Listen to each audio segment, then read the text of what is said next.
పరిశుద్ధ గ్రంథమైన బైబిల్ నుండి తీతుకు రాసిన పత్రిక 2వ అధ్యాయం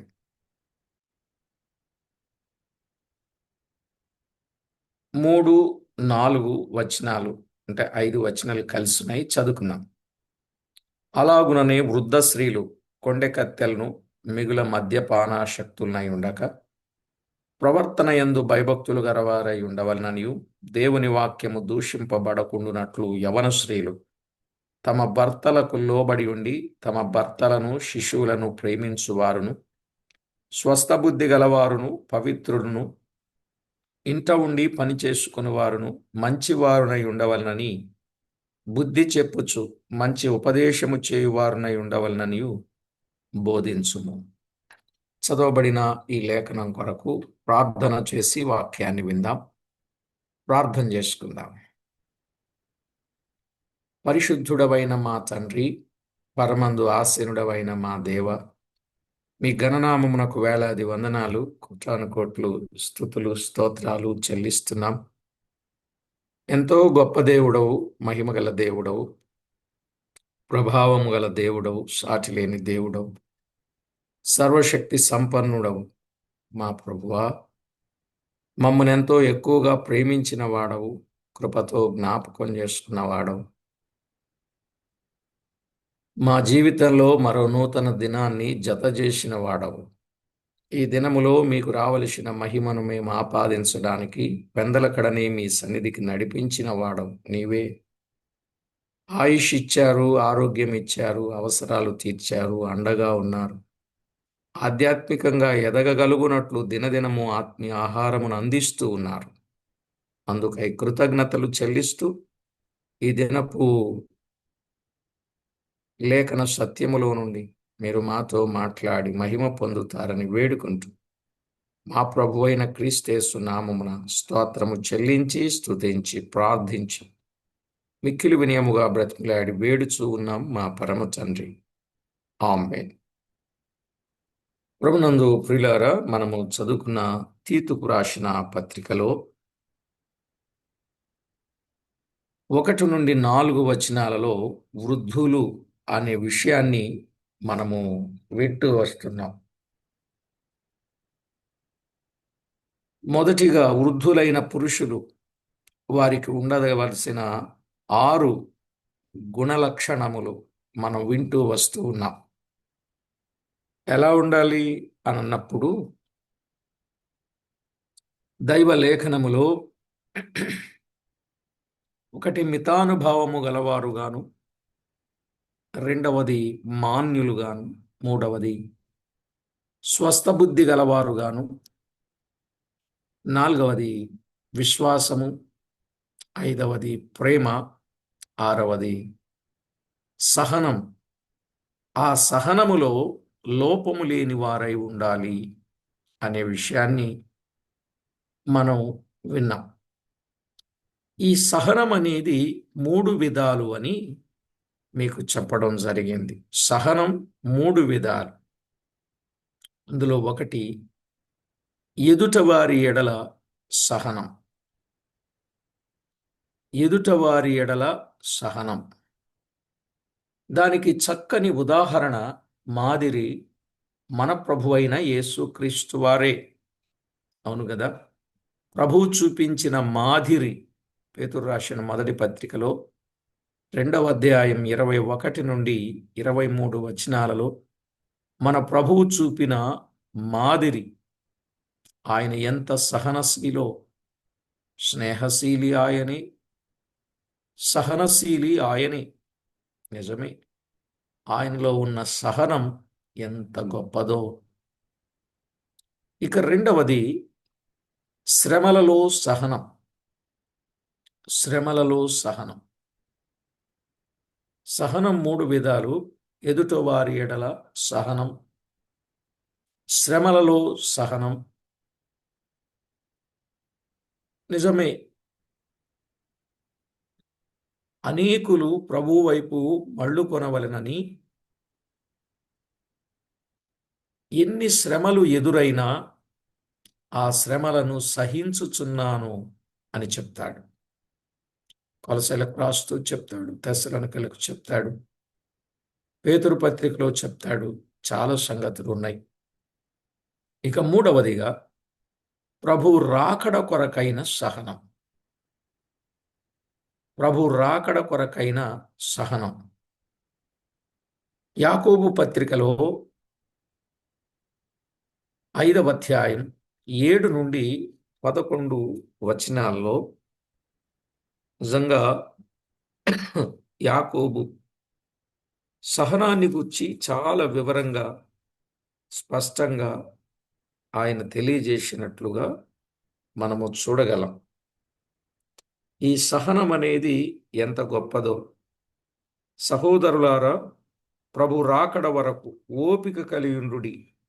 చూడుడి, వ్యవసాయకుడు తొలకరి వర్షమును కడవరి వర్షమును సమకూడు వరకు విలువైన భూఫలము నిమిత్తము ఓపికతో కాచుకొనుచు దాని కొరకు కనిపెట్టును గదా.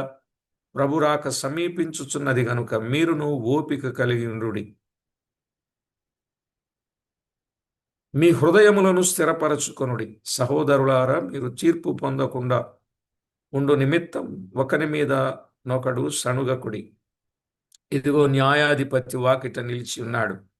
నా సహోదరులారా, ప్రభు నామమున బోధించిన ప్రవక్తలను శ్రమానుభవమునకును ఓపికకును మాదిరిగా పెట్టుకొనుడి అన్నాడు. ప్రభు నామమున బోధించిన ప్రవక్తలను శ్రమానుభవమునకును ఓపికకును మాదిరిగా పెట్టుకొనుడి అన్నాడు. ఎంత గొప్ప సంగతి! దైవ గ్రంథంలో వ్రాయబడిన ఈ విషయాన్ని మీరు తేటగా గమనించండి. లేఖనాల వెలుగులో వాస్తవిక సత్యాలు ఒక్కొక్కటిగా మనము జ్ఞాపకం చేసుకోవడం, అది మనకెంతో మంచిది, మాదిరి. గనుక ఆనాడు దైవభక్తులు ఇన్ని శ్రమలు ప్రభు రాకడ కొరకు, ప్రభు రాజ్యం కొరకు వారు ఎదురు చూచారో ఇవన్నీ మీరు మాదిరిగా పెట్టుకోండి అన్నాడు. కనుక సహనం అనేది 3 విధాలు. 1, ఎదుట వారి ఎడల చూపించే సహనం. 2, శ్రమలలో సహనం. 3వది, ప్రభు రాకడ కొరకైన సహనం. మనము తీతుకు రాసిన పత్రికలో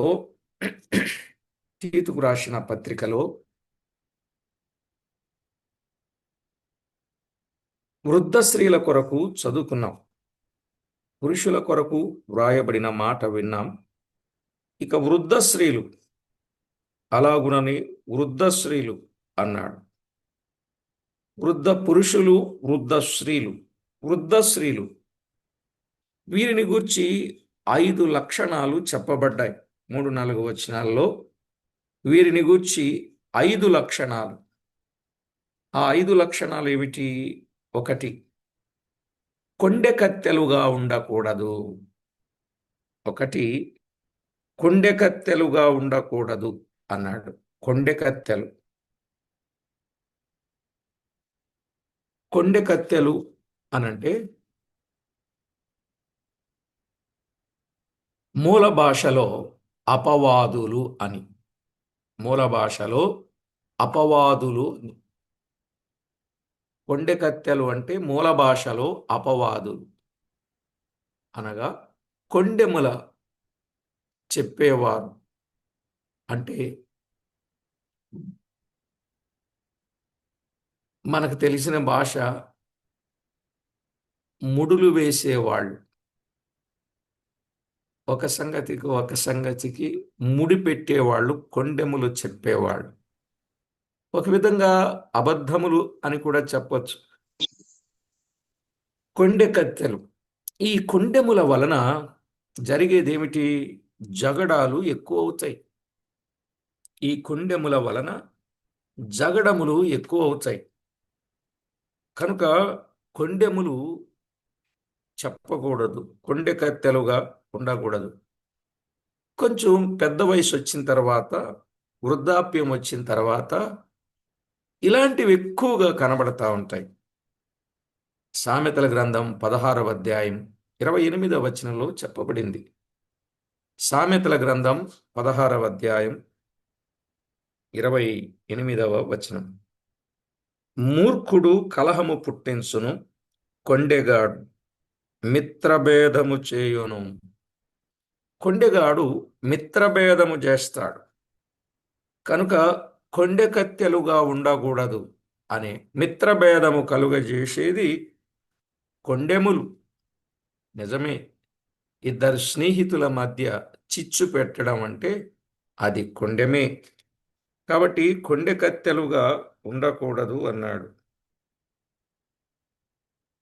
25వ అధ్యాయం సామెతలు 23వ వచనం 25-23లో ఉత్తరపు గాలి వాన పుట్టించును, కొండెగాని నాలుక కోపదృష్టి కలిగించును.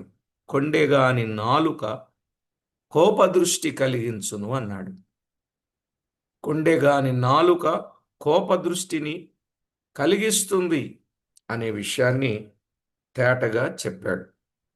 కాబట్టి కొండెములు చెప్పకుండా జాగ్రత్త పడాలి.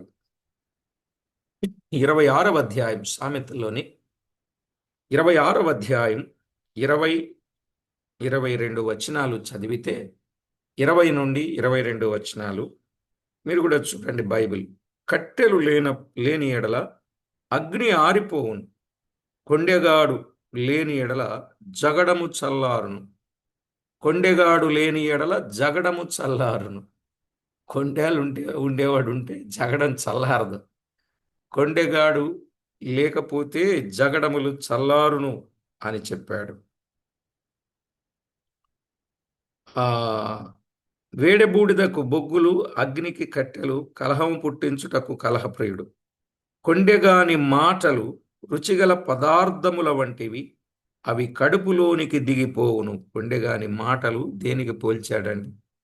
రుచిగల పదార్థములంట. నిజం, కొండేలు ఎంత బాగుంటాయో, ఇంకా చెప్పు, ఇంకా చెప్పు, ఇంకా చెప్పు అని చెవి కోసుకున్నట్టుగా వింటారు. అవి రుచిగల పదార్థములు వంటివి, అవి కడుపులోనికి దిగిపోతాయి అన్నాడు. చెవిలో నుండి కడుపులోనికే దిగిపోతాయి అంటుంది. అవి రుచిగల పదార్థాలంట. ఆ నోట్లో నుంచి కూడా దిగిపోతాయని చెప్పొచ్చు. ఇప్పుడు రుచిగల పదార్థాలంటే అమ్మో, కొండెగాని మాటలు ఎంత ఘోరమైనవో చూడండి. ఈ కొండెగాళ్ళ వల్ల అటు పురుషులు ఉంటారు, స్త్రీలు ఉంటారు. ఎక్కువ స్త్రీలు ఉంటారు, ఏమనుకోకండి. వీళ్ళ వల్ల కుటుంబాలే, సంసారాలే నాశనం అయిపోయిన వాళ్ళు ఉన్నారండి. ఈ కొండెముల వలన డైవర్స్ అయిపోయిన వాళ్ళు ఉన్నారండి. తల్లిదండ్రులు పిల్లలకు దూరం అయిపోయిన వాళ్ళు ఉన్నారండి. ఈ కొండేలు అంత పనిచేస్తాయి. ఎందుకంటే నిజాన్ని త్వరగా నమ్మరు, అబద్ధాన్ని త్వరగా నమ్ముతారు. నిజమే, కుళ్ళిపోయిన పండు ఎక్కువ దూరం వాసన వచ్చుద్ది, మంచి పండు ఎక్కువ దూరం వాసన రాదు. అలాగూ ఏ చెడ్డదైనా కూడా ఎక్కువగా వ్యాప్తి చెందుద్ది.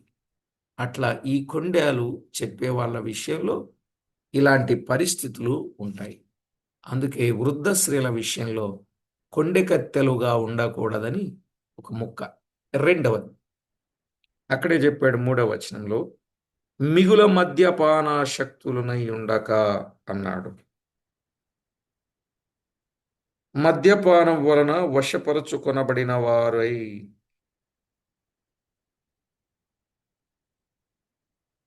మిగుల మద్యపానాసక్తులు అంటే ఈ మాటను బట్టి క్రేతులో ఉన్న నాటి స్త్రీల జీవితం ఎట్టిదో మనకు తెలియచున్నది. మిగుల మద్యపానాసక్తులు అంటే క్రేతులో ఉన్నటువంటి స్త్రీలు పురుషుల కంటే అమితముగా వారు త్రాగేవారన్నమాట. మద్యపానం, ధూమపానం ఇప్పుడు ఎక్కడ చూసినా విచ్చలవిడిగా చూస్తున్నాం.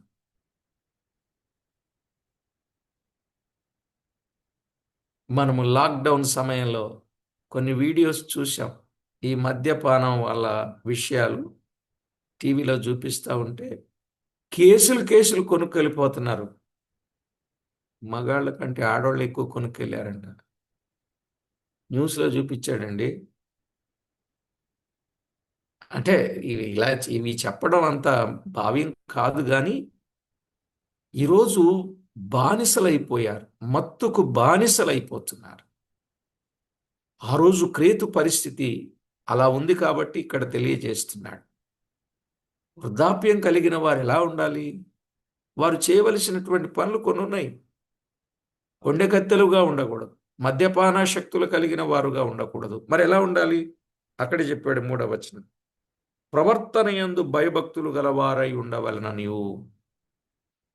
ప్రవర్తన యందు భయభక్తులు కలిగి ఉండుట. ఆ వయసు వచ్చిన తర్వాత ఇంకెంత భయము భక్తి కలిగి ఉండాలండి? భయభక్తులు కలిగి ఉండుట, ప్రవర్తన యందు భయభక్తులు కలిగి ఉండుట. నిజమే, భయభక్తులు కలిగి ఉండుట అంటే చెడుతనమును అసహించుకొనుటాయే. సామెతల గ్రంథములో 8వ అధ్యాయం 13వ వచనమా?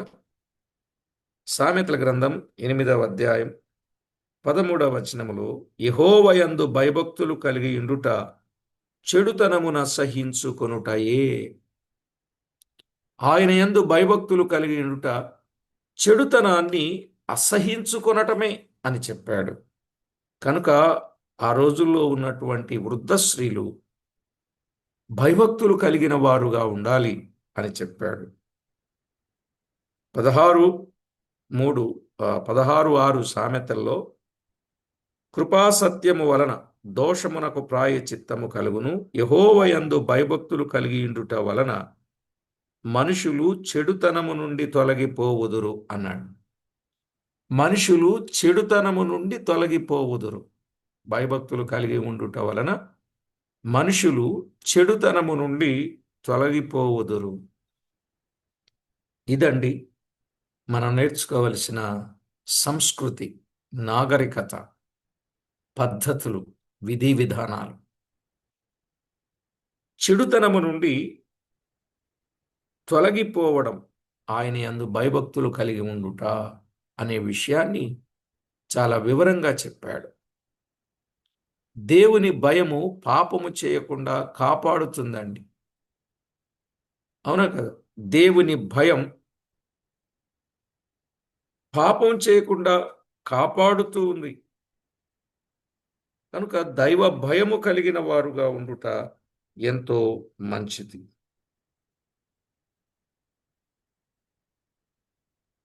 నిర్గమాకాండం 20వ అధ్యాయం 20వ వచనంలో, అందుకు మోషే, భయపడకుడి, మిమ్మును పరీక్షించుటకు మీరు పాపము చేయకుండునట్లు ఆయన భయము మీకు కలుగుటకును దేవుడు వేంచేసెనని ప్రజలతో చెప్పాను.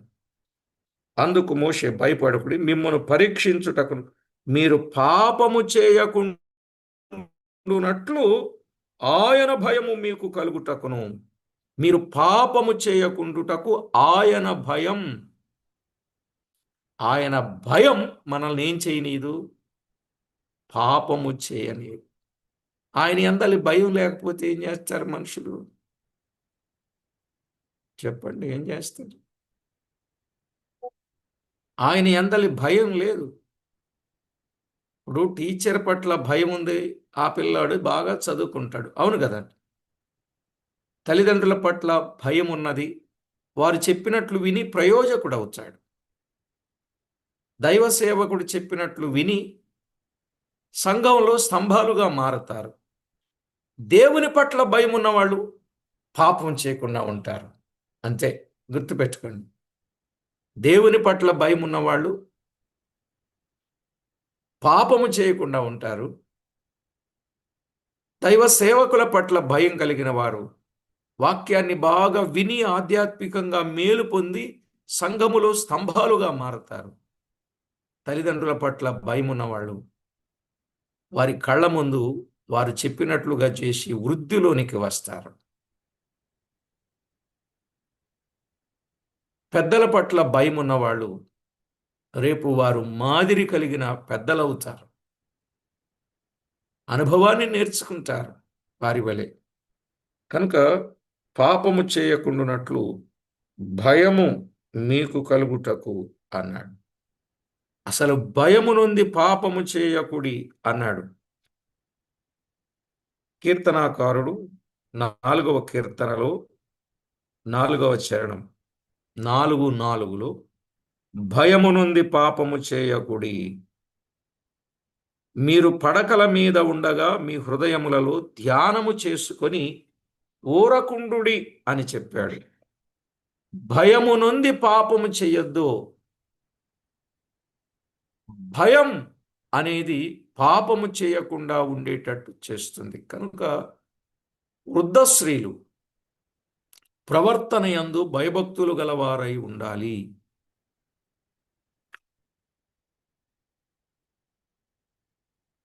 మూడు మాటలు విన్నాం. ఇక 4వ మాట రండి, తీతుకు రాసిన పత్రిక. ఇంకా ఎలా ఉండాలి? బుద్ధి చెప్పేవారుగాను అన్నాడు. ఏం చెప్పేవారుగా ఉండాలి? బుద్ధి చెప్పుచు. బుద్ధి చెప్పుచు, బుద్ధి చెప్పేవారుగా ఉండాలి. 3-4 వచనాల్లో చాటగా చెప్పాడు. బుద్ధి చెప్పుచు.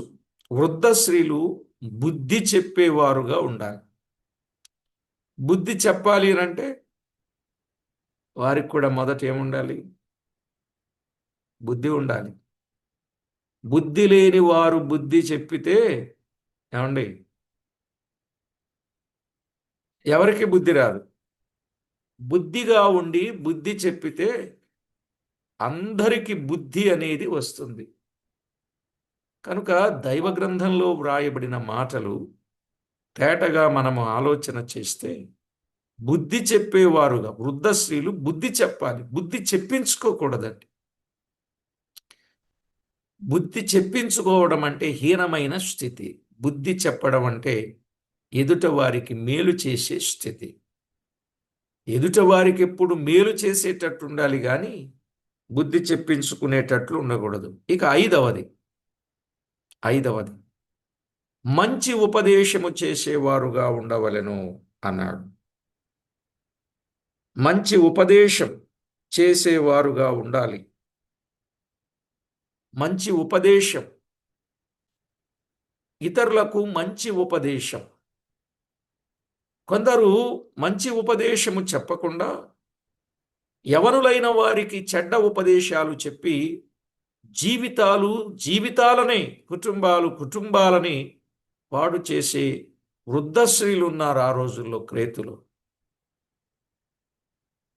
నిజమండి, వారు ఖాళీగా ఉండి ఏం చేయాలో తెలియక మంచి ఉపదేశాలు చెప్పకుండా చెడ్డవాటిని ప్రజలకు చెప్పడం మూలాన ఎంతో నష్టాన్ని కలిగించేవారుగా ఉన్నారు. రైట్. వృద్ధ స్త్రీలు, వారిని గురించి ఎన్ని లక్షణాలు? 5 లక్షణాలు. 1, కొండెకత్తెలుగా ఉండకూడదు. 2, మద్యపానాశక్తులుగా ఉండకూడదు. 3, ప్రవర్తన యందు భయభక్తులు కలిగిన వారుగా ఉండాలి. 4, బుద్ధి చెప్పేవారుగా ఉండాలి. 5, మంచి ఉపదేశము చేసేవారుగా ఉండాలి. ఇక ఈ 2వ అధ్యాయం, తీతు పత్రిక 2వ అధ్యాయములో 4-5 వచనాలలో దేవుని వాక్యము దూషింపబడకుండునట్లు యవన స్త్రీలు తమ భర్తలకు లోబడి ఉండి తమ భర్తలను శిశువులను ప్రేమించువారు, స్వస్థబుద్ధులు, పవిత్రులు, ఇంట ఉండి పనిచేసుకునేవారు, మంచివారునై ఉండవలనని చెప్పుచు అన్నాడు. ఇక్కడ యవన స్త్రీలు, వృద్ధ స్త్రీలు కనబడ్డారు, యవన స్త్రీలు కనబడ్డారు. ఈ యవన స్త్రీలను గూర్చి 7 సంగతులు చెప్పబడ్డాయి. మీరన్నీ చక్కగా రాసుకుంటున్నారని అనుకుంటున్నాను, గుర్తుపెట్టుకుంటున్నారని అనుకుంటున్నాను. అంటే ఈజీ చదివినా మనకు అర్థమవుతాయి. అయితే మనం పాఠంగా వింటున్నాం కాబట్టి కొంచెం జూమ్ చేసి విషయాలు వింటున్నాం. యవన స్త్రీలు, వీరిని గురించి 7 సంగతులు చెప్పబడ్డాయి. ఈ 7 సంగతులు ఎందుకు చెప్పబడ్డాయి అంటే దేవుని వాక్యము దూషింపబడకుండునట్లుగా. దేవుని వాక్యం దూషింపబడకుండునట్లుగా ఈ 7 లక్షణాలు వారిని కాపాడేవి. వారిని కాపాడేవి. ఈ 7 లక్షణాలు వారిని కాపాడేవి కనుక వారు కూడా తమ్మును తాము కాపాడుకోవడం ఎంతైనా మంచిది. తిమోతికి రాస్తూ మొదటి పత్రిక 6వ అధ్యాయం మొదటి వచనములో, తిమోతికి రాసిన మొదటి పత్రిక 6వ అధ్యాయం మొదటి వచనం, దేవుని నామమును ఆయన బోధయు దూషింపబడకుండునట్లు దాసత్వమను కాడి క్రింద ఉన్న వారందరూ తమ యజమానులు పూర్ణమైన ఘనతకు పాత్రులని ఎంచబడవలెను. దేవుని నామమును ఆయన బోధయు దూషింపబడకుండునట్లు. దేవుని నామమును ఆయన బోధయు దూషింపబడకుండునట్లు. ఎంతమంది సేవకులు దేవుని పిల్లల మీద వీడియోలు ట్రోల్ చేస్తూ ఉంటారు. మీడియా ముఖంగా ఎన్నో సంగతులు దేవుని సేవకులను మాట్లాడుతూ ఉంటారు. వాళ్ళు అలా మాట్లాడడానికి వీరిచ్చిన అవకాశమే. మరి అలా మాట్లాడుతున్నప్పుడు ఆయన నామం, ఆయన వాక్యం దూషింపబడినట్లే కదా. మిమ్మును బట్టియే కదా నా నామం అన్యజనుల మధ్య ఏమవుతుంది అన్నాడండి? దూషింపబడుతుంది మిమ్మును బట్టి. ఆ పరిస్థితి మనలో లేకుండా జాగ్రత్తగా ఉండాలి. దేవుని వాక్యము దూషింపబడకుండునట్లుగా యవన స్త్రీలు తమ ప్రవర్తనను, తమ బ్రతుకును, బోధకులైన వారు ప్రతి ఒక్కరూ కూడా కాపాడుకోవాలి. వృద్ధ పురుషులు గాని, వృద్ధ స్త్రీలు గాని, యవన స్త్రీలు గాని, యవన పురుషులు గాని దేవుని వాక్యము దూషింపబడకుండునట్లు చూసుకోవాలి. సరే, వీరు యవన స్త్రీల గురించి 7 సంగతులు చెప్పబడ్డాయి. ఒకటి, వారు భర్తలకు లోబడవలెను అన్నాడు. వారు తమ భర్తలకు లోబడి ఉండాలి. వారు భర్తలకు లోబడాలి. కొంచెం మీరు జాగ్రత్తగా ఆలోచన చేయండి. భార్య భర్తకు లోబడి ఉండాలి.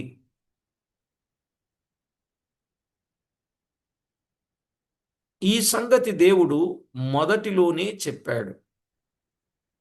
ఈ సంగతి దేవుడు ఏం చేశాడు? మొదటిలోనే చెప్పాడు. ఆదికాండం 3వ అధ్యాయం 16వ వచనములో, ఆదికాండం 3వ అధ్యాయం 16వ వచనములో అతడు నిన్ను ఏలును అని వ్రాయబడింది. అతడు నిన్ను ఏలును. ఇప్పుడు ఏలుబడి ఎవరు చేయాలి? భర్త భార్యను ఏలాలి. ఎందుకని?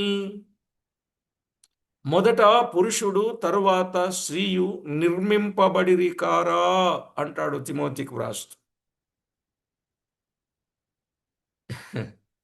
విచిత్రం, విచారం ఏంటంటే భార్యని భర్తను ఏలతా ఉంది. అది విచిత్రం, విచారం. నిజమా కాదా? భార్య ఏలుబడి చేసేటట్టు ఉండకూడదు. భార్య పెత్తనం, భార్య అధికారం చలాయించకూడదు.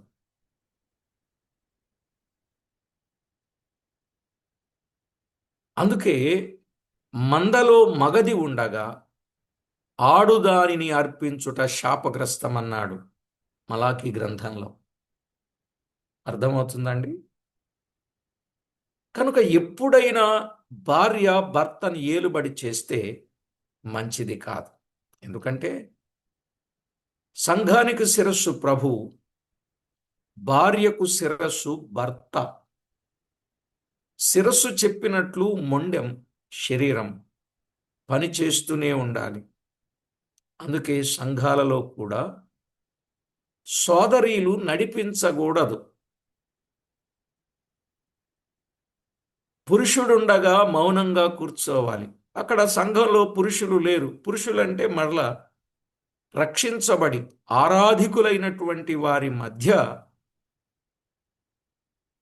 సమాజంగా కూడినప్పుడు చెప్పొచ్చు, చేయొచ్చు, ఏమైనా చేయొచ్చు. కానీ అది జీవము గల దేవుని సంఘముగా ఉన్నప్పుడు పురుషుడు నడిపించాలి.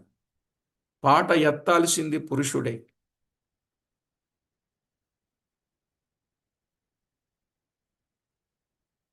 వాక్యం చదవాల్సింది కూడా పురుషుడే. మీరు కొంచెం ఏమనుకోకుండా కొన్ని వాస్తవాలు మరి తప్పదు చెప్పాలి, దిద్దుకోవాలి. మందలో మగది ఉండగా ఒకవేళ అందరూ కలిసి బైబిల్ చదివినప్పుడు సంఘంగా చదివినట్టు లెక్కది. అందుకే భార్యలు తమ భర్తల విషయములో లోబడి ఉండాలి. లోబడుట అంటే అధికారం చేయుటనా కాదు కదా, పెత్తనం చేయుటనా కాదు కదా. ఈ సిస్టమ్ ఇప్పుడు ఎక్కడ కనపడటంలే, ఈ వరుస కనపడటంలే. అంతా ఎవరండి చెప్పండి బాబు, అంతా ఎవరు? సమానమే. కొంచెం మీకు ఇది కష్టమైన పనే కావచ్చు. ఎందుకంటే త్వరగా పొంగిపోయేది స్త్రీ, త్వరగా కృంగిపోయేవారు కూడా స్త్రీలే. పురుషుడు మాత్రం అటు ఇటు బ్యాలెన్స్డ్గా ఉంటాడు. అది దేవుడే మొదటి నుంచి అలా ఇచ్చాడు. నేను ఇప్పుడు చెప్పేది కాదు. అతడు నిన్ను ఏలును అన్నాడు. ఆమె తన మీద తాను అధికారం ఉపయోగించి తినవద్దన్న పండు కూడా తిన్నది కదా, గనుకని అతడు నిన్ను ఏలును అని చెప్పాడు. తినొద్దన్న పండు తిని ఇబ్బంది చేసుకున్నదా? లేకపోతే బాగానే ఉండేదేమో. స్త్రీ పురుషులను గురించి ప్రభు బాగానే చెప్పేవారేమో. ఇద్దరు సమానమే, కాదని కాదు. రక్షణ విషయంలో ఇద్దరికి తేడా లేదు. కానీ ఏలుబడి దగ్గరకు వచ్చినప్పుడు అతడు నిన్ను ఏలును. ఎఫెసు పత్రిక 5వ అధ్యాయం 2వ వచనం, కొలసై పత్రిక 3వ అధ్యాయం 18వ వచనములో కొన్ని మాటలు మనము చూడవచ్చు.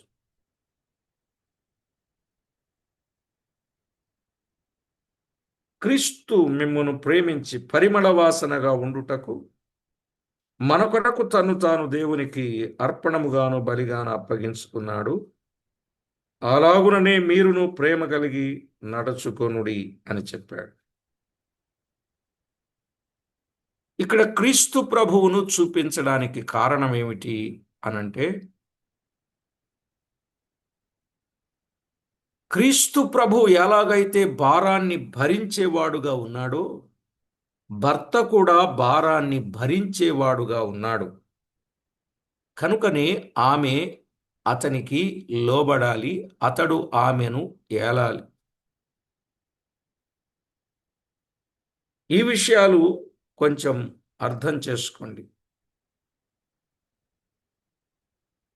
కొలసై పత్రిక 3:18లో భార్యలారా మీ భర్తలకు విధేయులై డుడి, ఇది ప్రభువును బట్టి యుక్తమై ఉన్నది.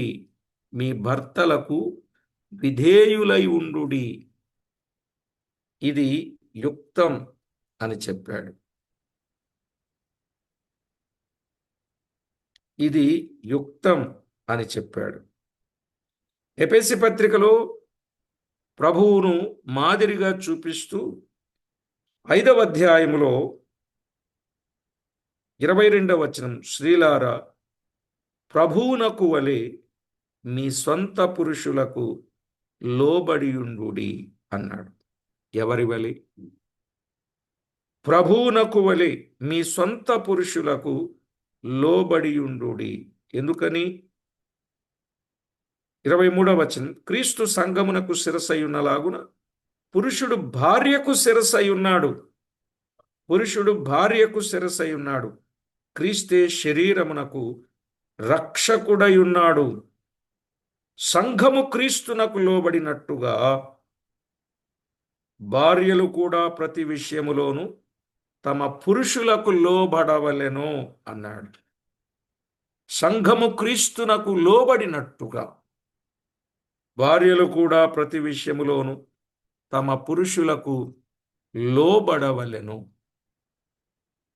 ఏమండి, భార్య తన భర్తకు లోబడి ఉండాలి.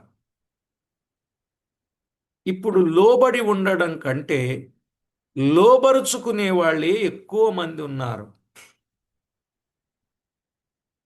ఆ పని మనం చేయకూడదు. లోబడి ఉండాలి.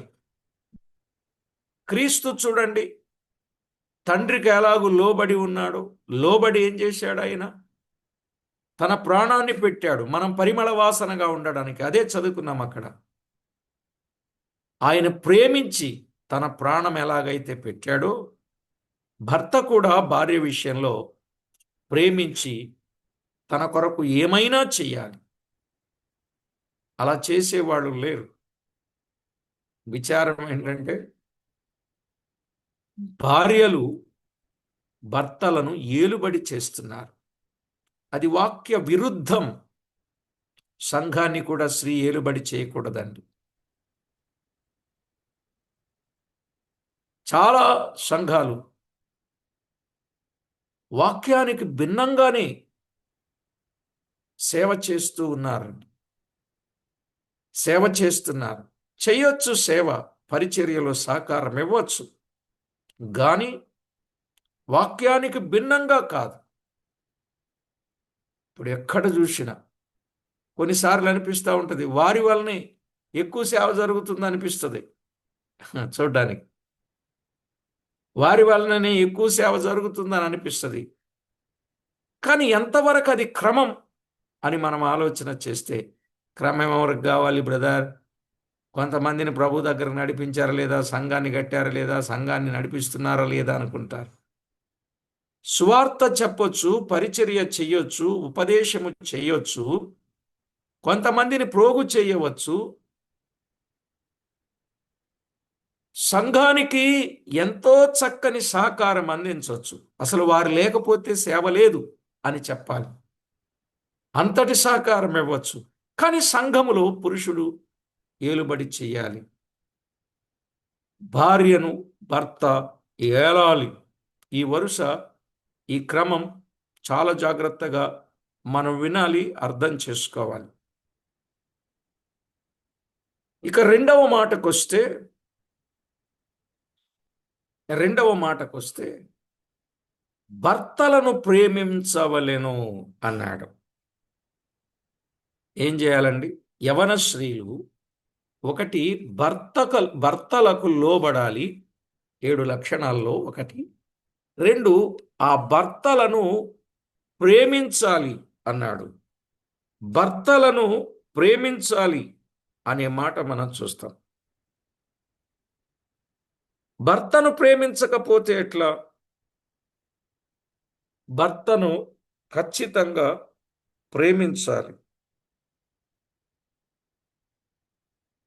ఎన్నో సంగతులు వ్రాయబడ్డాయి. భర్తలను ప్రేమించాలి. ఇక మూడో విషయానికి వస్తే, పిల్లలను ప్రేమించవలెను, వారిని ప్రభువులో పెంచవలెను. తల్లి బాధ్యత చాలా పెద్ద బాధ్యత. పిల్లలను ప్రేమించాలి, వారిని ప్రభువులో పెంచాలి.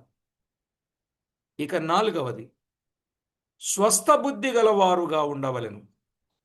స్వస్థ బుద్ధి గలవారుగా ఉండాలి. ఈ మాట వారిని గురించి ఎక్కువ సార్లు చెప్పాడు. తిమోతికు రాసిన మొదటి పత్రిక 2వ అధ్యాయం 9వ వచనములోను 15వ వచనములోను. స్వస్థ బుద్ధి అంటే మనం విన్నాంగా, ఇంద్రియ నిగ్రహములను కలిగి ఉండుట. ఇంద్రియ నిగ్రహములను కలిగి ఉండుట అనేది స్వస్థ బుద్ధి. ఇక 5వదిగా పవిత్రులుగా ఉండవలెను. పవిత్రులుగా ఉండాలి. అలాగు పవిత్రులుగా ఉండుట వలన భర్తలను రక్షణలోనికి నడిపించగలరు. పవిత్రులుగా ఉండుట వలన, అంటే పవిత్ర ప్రవర్తన కలిగి ఉండుట వలన భర్తలను రక్షణలోనికి నడిపించగలరు. పేతురు రాసిన మొదటి పత్రిక 3వ అధ్యాయం 1-2 వచనాల్లో వాక్యము లేకుండానే తమ పవిత్ర ప్రవర్తనను బట్టి భర్తలను దేవుని యొద్దకు నడిపించవచ్చు అని చెప్పాడు. భర్తలను రక్షణలోనికి నడిపించడానికి స్త్రీల యొక్క పవిత్ర ప్రవర్తన అన్నాడు. ఇక 6వ సంగతి చెప్తున్నా. యవన స్త్రీలు ఇంట ఉండి పనిచేసుకుని వారునై అన్నాడు. యవన స్త్రీలు ఏం చేయాలి? ఇంట ఉండి పని చేసుకునేటట్లుగా ఉండాలి. గృహములో పిల్లలను భక్తిలో పెంచవలెను. తిమోతికి వ్రాస్తూ మొదటి పత్రిక 5వ అధ్యాయం 14వ వచనం.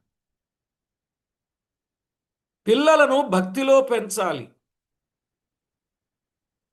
హన్న తన కుమారుడైన సమూయేలును ప్రార్థనాపరుడుగా పెంచింది గదా. నిజమే.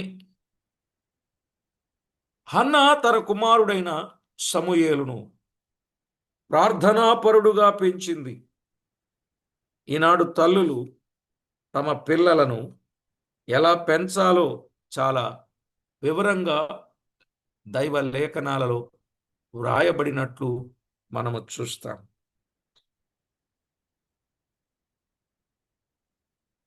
99వ కీర్తన 6వ చరణంలో ఆయన నామమును బట్టి ప్రార్థన చేయు వారిలో సమూయేలు ఉండెను అన్నాడు. ఆయన నామమును బట్టి ప్రార్థన చేయు వారిలో ఎవరున్నారు? సమూయేలు ఉన్నట్లు చూస్తున్నాం. కనుక తల్లి బిడ్డలను చక్కగా ప్రార్థనలో పెంచాలి. అంతేకాదు, ఇతడు ప్రార్థనాపరుడుగా ఇశ్రాయేలీలకు ఆశీర్వాదకరంగా సమూయేలు ఉన్నాడు కదా. అలాగే తిమోతి తల్లి అవ్వ తిమోతికి ఏం నేర్పారు? లేఖనాలు నేర్పించారు. మంచి పేరు పొందిన వానిగా పెంచారు.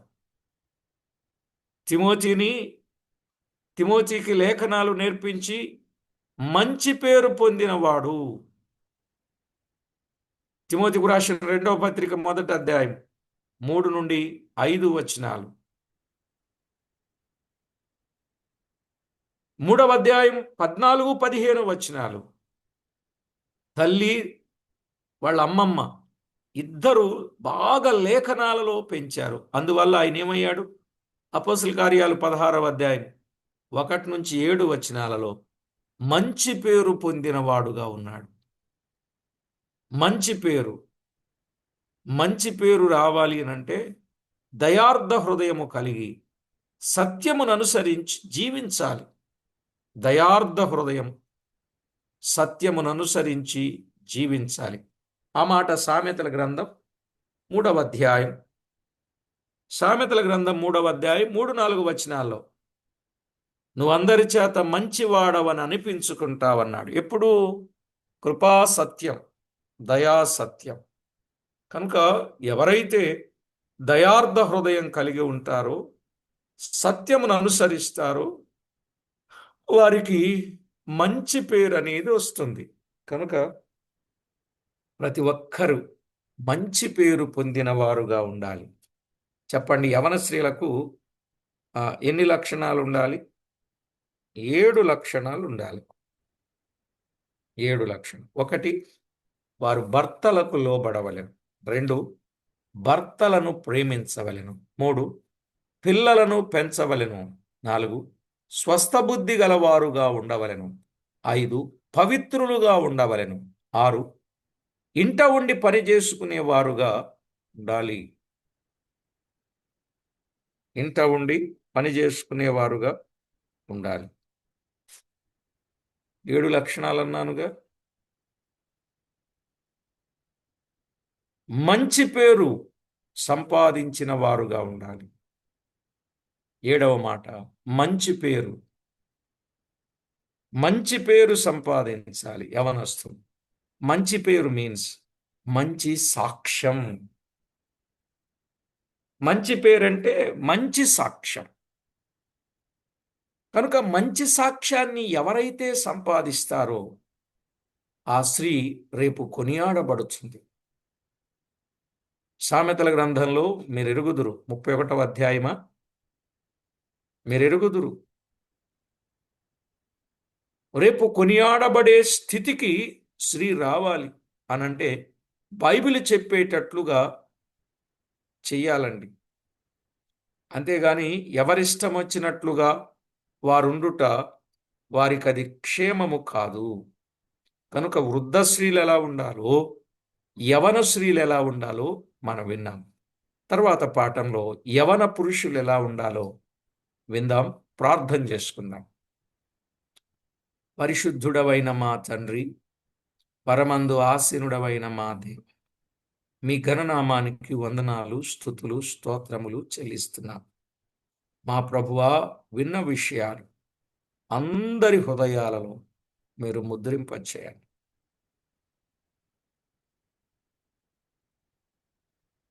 ఎవరు ఏ స్థలములో ఏ స్థానములో ఉన్నా వారి స్థితిగతులను బట్టి వారి సాక్ష్యాన్ని కాపాడుకుంటూ మీకెంతో మహిమకరంగా జీవించుటకు ప్రతి వారిని మీరు సిద్ధపరచండి.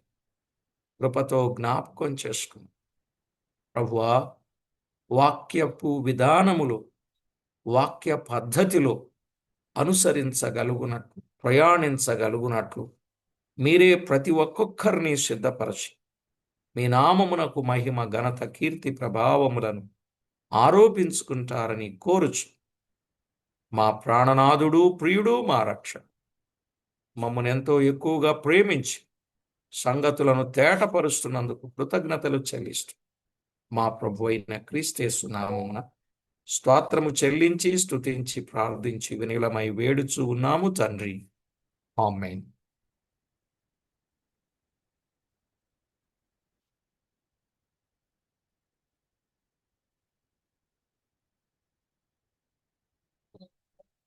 అన్న రికార్డింగ్ ఆఫ్ చేయండి. ఓటు నడిపించేవారు. వందనాలన్నా.